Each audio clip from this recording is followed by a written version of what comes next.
দুনিয়ার কোন নেতা এরকম পেয়েছে বলে আমার মনে নাই। কারণ এটা সত্য যে 71-এর আগে মুজিবের অবদান ছিল বিভিন্ন, এটা অস্বীকার করা যায় না, বহু অবদান ছিল, লোকজনকে জাগ্রত করা, পাকিস্তানের এগেনস্টে করা। কিন্তু দুঃখজনক ভাবে যেই মুজিব সারা জীবন যুদ্ধ করেছে, সংগ্রাম করেছে মানুষের মানে গণতন্ত্রের জন্য, মানুষের অধিকারের জন্য, হিউম্যান রাইটস এর জন্য, আর তিনি ক্ষমতায় বসে কিছুদের মধ্যে এগুলো সব পাল্টে গেলে বনে গেলেন বিরাট একজন স্বৈরাচার, অত্যাচারী স্বৈরাচার। এটা আশ্চর্যের ব্যাপার। তো মুজিবের 71-এর আগের মুজিব একরকম, 71-এর পরের মুজিব একরকম। ইভেন 71ও মুজিবের যে মানে কার্যকলাপ সন্দেহ ছিল। মানে 7ই মার্চের ভাষণ, লোকে বলে বিরাট ভাষণ, অবশ্য আমার কাছে এটা কনফিউজিং। একদিকে উনি 4টা দাবি দাওয়া দেন মানে সামরিক বাহিনীর কাছে, অন্যদিকে বলেন এবারে সংগ্রাম, স্বাধীনতা সংগ্রাম, মুক্তির সংগ্রাম, হেন তেন। এবং আওয়ামী লীগের লোকেরা মনে করে সেটাই হলো স্বাধীনতার ডাক। মুজিব কোনোদিন স্বাধীনতার ডাক দেখে নাই, সে দেয় নাই, এবং সে মানে বাংলাদেশের স্বাধীনতা উনি চান নাই। উনি চাইতেছিলেন পাকিস্তান একত্রে থাকুক এবং পাকিস্তানের প্রধানমন্ত্রী তা হবেন। আমি এখানে একটা জিনিস উল্লেখ করি, যে জগলুল হোসেন, উনি লন্ডন প্রবাসী একজন বাঙালি, স্বাধীনতা পদক উনি পেয়েছেন স্বাধীনতার পক্ষে তার অবদানের জন্য। এবং তিনি একজন রাজনৈতিক বিশ্লেষক। উনি একটু উল্লেখ করেছেন, আমি একটু উল্লেখ করি, উনি মুজিবের আমলের যে মানে কিছুটা মানে উনি বলছেন, আমি সেটা একটু বলছি।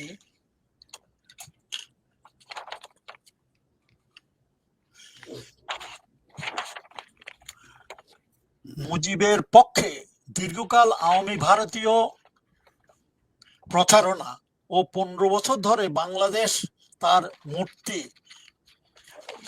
আমি একটু সানগ্লাস লাগাই, মুজিব মূর্তি বানানোর পর অনেকে বলেন মুজিব ছিলেন স্বাধীনতা স্থপতি, কিন্তু বাস্তবে মুজিব কখনো স্বাধীনতা স্থপতি ছিলেন না। এটা আমার কথা না, এগুলো হলো জগলুল হোসেনের কথা। মুজিব কখনো স্বাধীনতা ঘোষণা করেননি বা চাননি। 25শে মার্চ 1971 রাত্রে তিনি নিজের ও নিজের পরিবারের নিরাপত্তা এবং পরিবারের জন্য মাসিক 1500 রুপি, এখনকার দিনে কয়েক লক্ষ টাকা ভাতার ব্যবস্থা করে আত্মসমর্পণ করেন।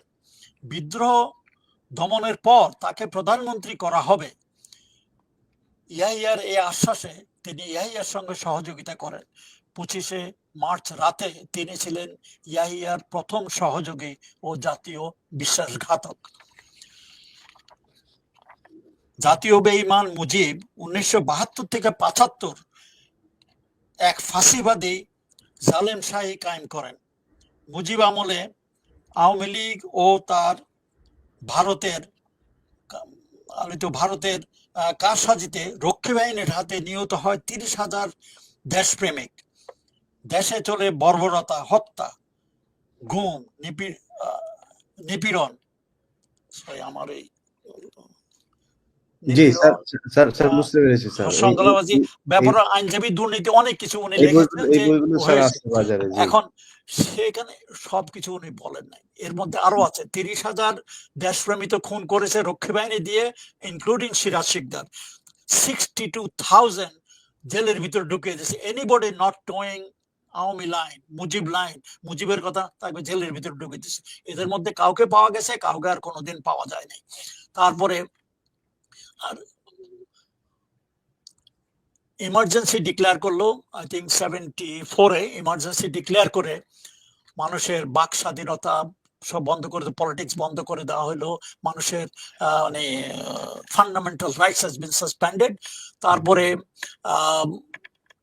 বাকশাল দৈনিক পত্রিকা 4টার বাইরে কোনো দৈনিক পত্রিকা, 4টার বাইরে কোনো পত্রিকা থাকবো না, 4টা সরকারি পত্রিকা ছাড়া বাকি সব পত্রিকা বন্ধ।